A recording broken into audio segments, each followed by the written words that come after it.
Welcome to On Work and Revolution, where we talk about what's shaking up in the world of work and how we can make work life suck a little less. I mean, as you know, I'm always aiming for a slightly higher bar than that. I mean, I'm aiming for amazing workplace, but less sucky work life. We'll go for that too. I'm your host, Debbie Goodman, and today we have as our guest Dorothy Dalton. Dorothy is founder of 3+ International. She's a global advisor and consultant on the topics of DEI, future of work, career navigation. She's a fellow doyenne in executive search. I love that word, doyenne. I think we can call ourselves that, right? We've been around the block. Dorothy publishes the most fabulous LinkedIn newsletter. We'll include this in the show notes because you should really subscribe to that. And I have just loved her commentary and insights into what's shaking up in the somewhat chaotic world of work right now. And today, we're chatting to Dorothy about the fascinating complexity around work norms, the many competing opinions and beliefs about what's appropriate protocol, etiquette, what's right, what's acceptable, unacceptable, in a world that's just kind of been shaken by the neck. And I've even had to really challenge some of my own views about like what's right. So welcome, Dorothy. Great. Hi. Thank you. And nice welcome. I appreciate that. Let's start with the core battle that's being fought in the workplace all around the world, work from home or return to office.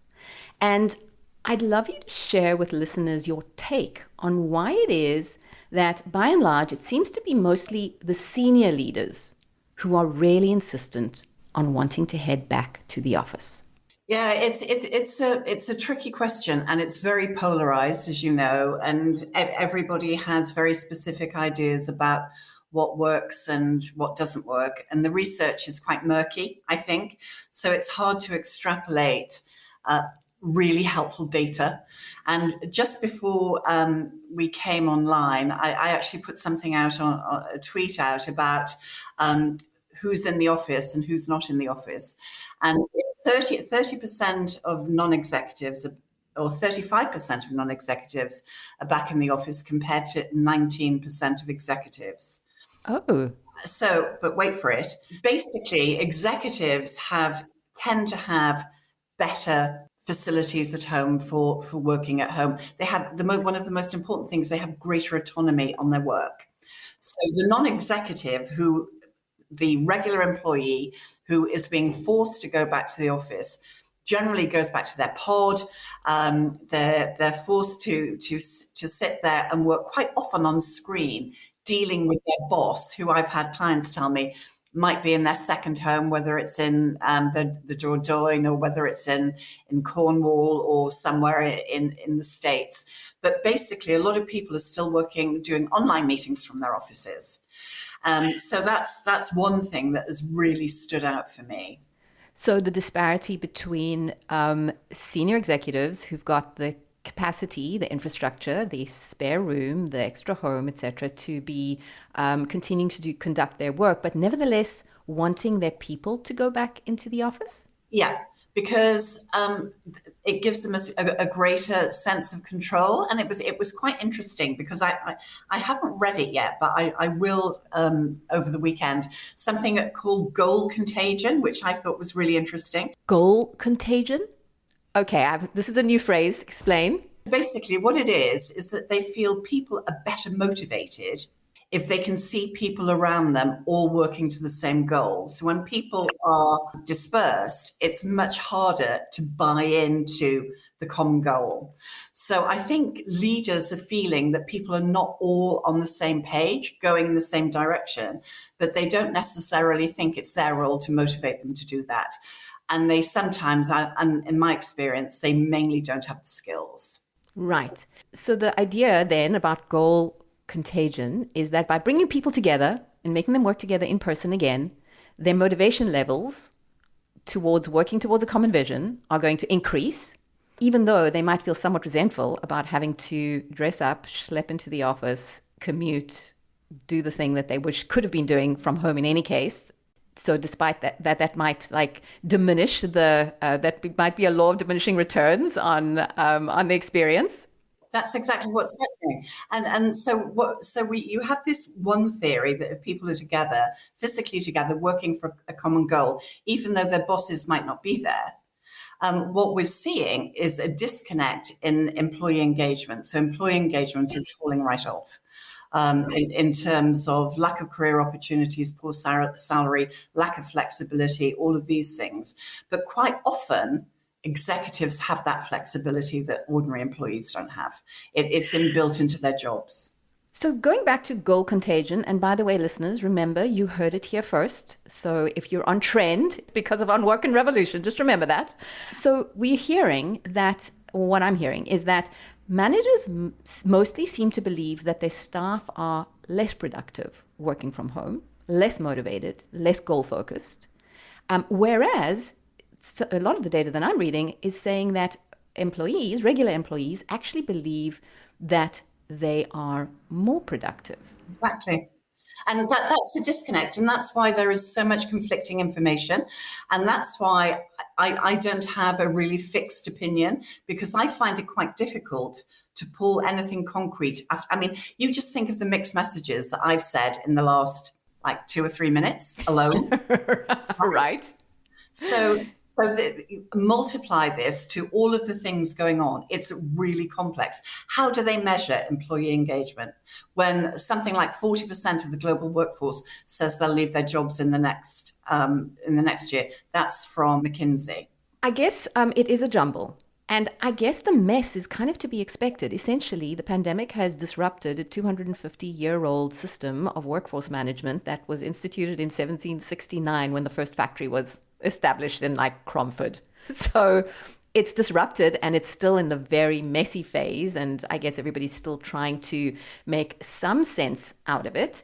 And we are seeing that there are many groups that groups of workers that, despite the fact that they are actually sometimes struggling with their work from home or remote work setup, meaning single people, Gen Zs, new workers, career moms, they have a really hard time. They're under a lot of pressure. That was also data that's just come out of a recent research report. Despite that, they still do want the flexibility and the opportunity to have some time at more than just a little working from home and having that flexibility. I want to switch now to the multiple pressures on this return to office that's coming from the broader ecosystem. This is not just a battle between managers and their people, senior leaders or executives and everybody else. This is a multifaceted pressure cooker coming from investors, property realtors, businesses in office nodes. Share more about that. I actually don't think anybody is thinking about this. Everything is very much done on a macro level. On a micro level, not a macro level, with just businesses making announcements, quite often dialing back on what they've announced. You know, lots of the tech companies have said you can work from anywhere. We want you back in the office. No, we can't. We're changing all of that. So a lot of people are testing to see what works. I don't think they know. But one of the things that's happening is that they're not really taking into account the impact it has, for example, on business centers, where you have all of this real estate. What's going to happen to that? So a lot of pressure from vested parties, if you like, is from real estate investors to get people back into business centers. Then you've got all the little businesses. A lot of those are female owned.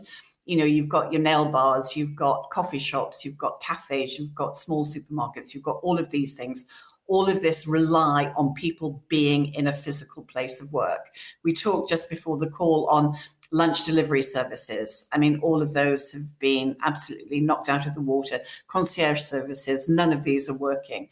So these businesses are being negatively impacted. So you might have the work-life balance you have, but what about the poor worker who very often will be an in-place worker that doesn't have that flexibility? I have to bring up the topic of the chipped nail polish dilemma. I saw on LinkedIn you posted a picture of somebody with chip nail polish, and that sparked a whole conversation about whether that was okay and appropriate. People from working from home who perhaps are choosing to have different styles of personal grooming these days. And the question arose about whether having chip nail polish was important, whether it was a big deal. And the variety of commentary from that made me realize how contentious something like that would be. So I'd love your thoughts on that. I think also that it was I picked this up from another person. The person was actually in the office. You know, I think since we've had what's been called the pajamification of work, where we're all at home in our what I call my emotional support clothes, which I bought for the pandemic, that when people have to go back to the office, whether it's hybrid or normally, there are we've relaxed in lots of ways, and that the whole thing is almost like in the spin cycle. We're waiting to see how it comes out, and I think we have some people who are very much in favor of having old school dress codes, and others that say it's an appearance bias and it makes no difference to performance. I agree with the latter. I think having chip nail polish is no reflection on anyone's competence. My personal area of lines, of boundaries, are around hygiene. You know, I think if you're handling food, if you're in a medical role or something like that, I think people need to feel that things are clean and hygienic. They're my personal rule. Well, that would be, I guess, intrinsic to the job. But I think the point being that why does it matter whether I have chip nail polish or a broken T-shirt or wearing a hoodie or haven't brushed my teeth or, you know, whatever it is? If Not a fan of that one. So I guess the question is arising based on the fact that up until the disruption, there were certain dress codes. Companies were quite specific about how they wanted individuals to show up in the workplace. I mean, we know that there have been very particular and in some cases quite stringent and rigorous dress codes, partly gender-based, especially for women. Fortunately, in most instances, those have shifted and relaxed and changed. But I certainly know that when I was entering the workplace, there were certain protocols. I had come from formerly, I was an artist. I was a professional dancer. I didn't have any office clothes whatsoever. I didn't even know how to dress. And so somebody had to school me on what you needed to wear in order to look appropriate and professional in a work environment.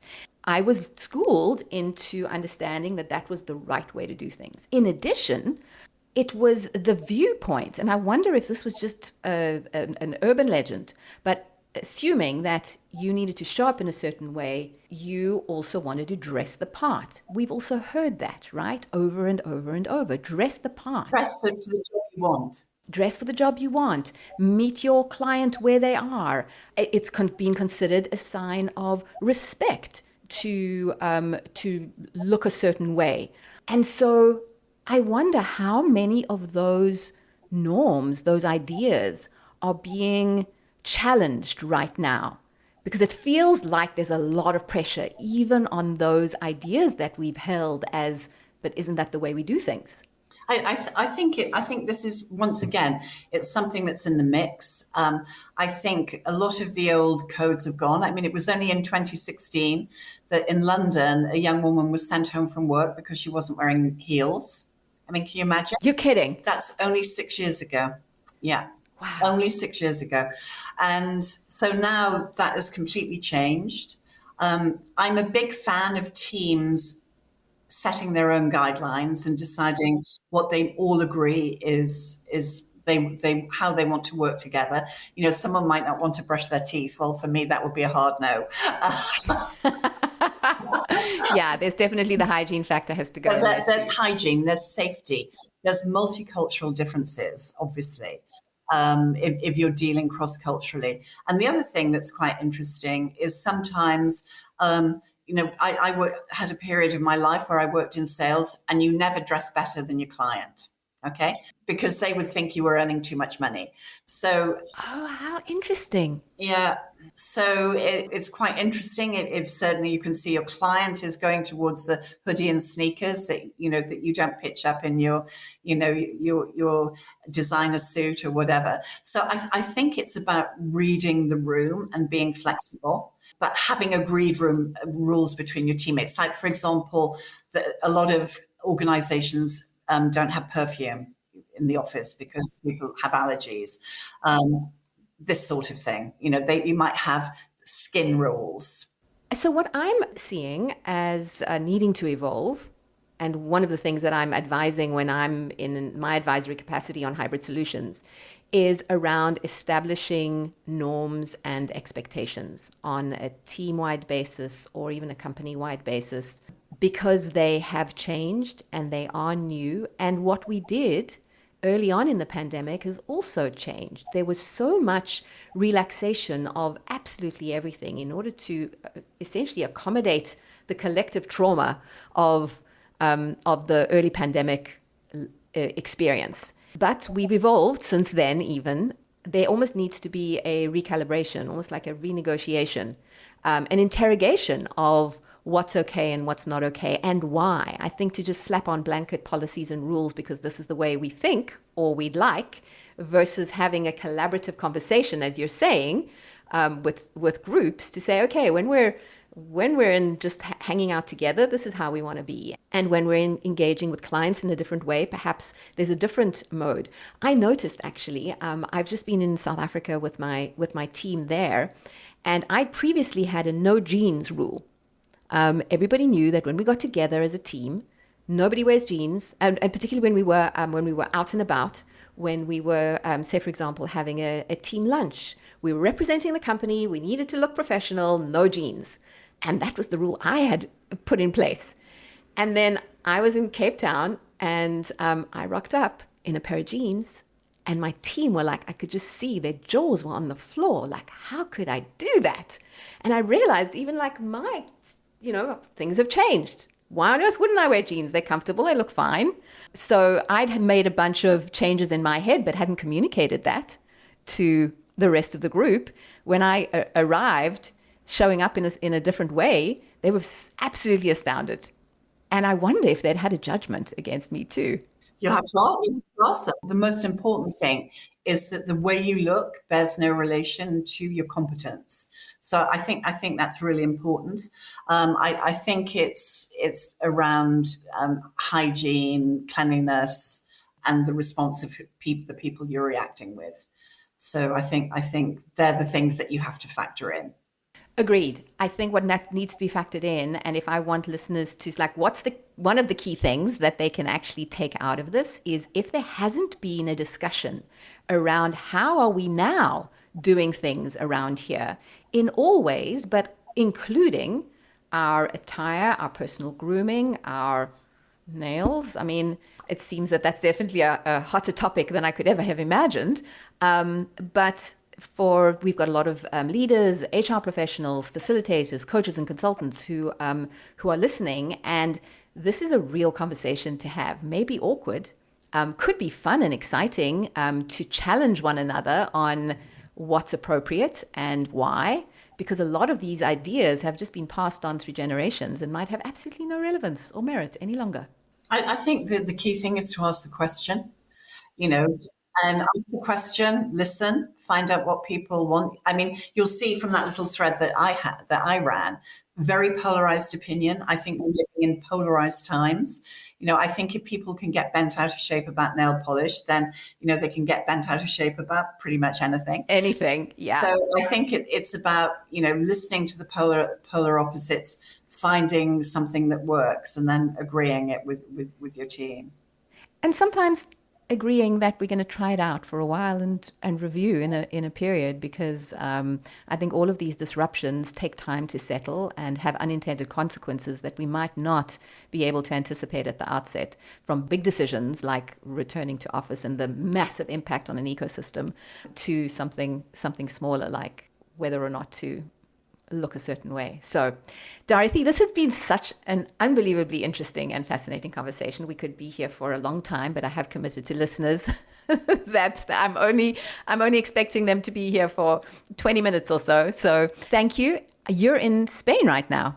I'm in Spain right now, and happily the temperature has dropped. Enjoy your workation. Thank you for spending time with me. And thank you for inviting me. All right. Bye-bye. Bye now. Thanks for hanging around all the way to the end. It would mean the world if you would rate and review on Work and Revolution on your favorite listening app. It helps people know that the show is worth listening to, and so I'll really appreciate that. Thank you so much.